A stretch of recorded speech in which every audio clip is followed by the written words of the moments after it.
गुरुवार को गुजरात दौरे पर गए रक्षा मंत्री राजनाथ सिंह ने सरक्रीक सेक्टर को लेकर पाकिस्तान को कड़ी चेतावनी दी। एक कार्यक्रम के दौरान रक्षा मंत्री ने कहा कि सरक्रीक सेक्टर में किसी भी तरह की हरकत का भारत की ओर से निर्णायक जवाब दिया जाएगा, जो इतिहास और भूगोल दोनों बदल सकता है। आखिर ये सरक्रीक है क्या, ये आपको बताएंगे। पहले ये जान लीजिए कि इसको लेकर पाकिस्तान और भारत के क्या दावे हैं। पाकिस्तान का कहना है कि पूरा सरक्रीक सिंध में आता है। पाकिस्तान शुरू से ही 1914 के एक प्रस्ताव का हवाला देता है जिसमें सरक्रीक के पूर्वी तट पर सीमा निर्धारित की गई थी। वहीं भारत अपने दावे का समर्थन साल 1925 में के एक मानचित्र और जलधारा के मध्य में लगाए गए चिन्हों से करता है। आइए अब आपको बताते हैं कि सरक्रीक क्या है और इसका महत्व क्या है।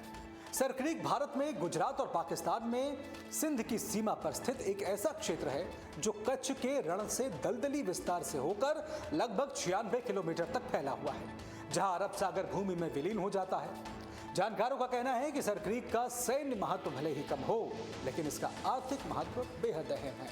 माना जाता है कि इस क्षेत्र में तेल और गैस के भंडार हो सकते हैं, जो भारत के लिए काफी लाभकारी साबित होंगे। दोनों देशों के बीच इस क्षेत्र का जो विवाद है, उसके चलते मछुआरे भी प्रभावित होते हैं। कई बार मछुआरे गलती से पड़ोसी देश के नियंत्रण वाले जल क्षेत्र में चले जाते हैं, जिसके कारण उनकी गिरफ्तारी होती है। अंतर्राष्ट्रीय कानून में नरमी के बावजूद भी पाकिस्तान कई बार मछुआरों को लंबे समय तक बंदी बनाए रखता है।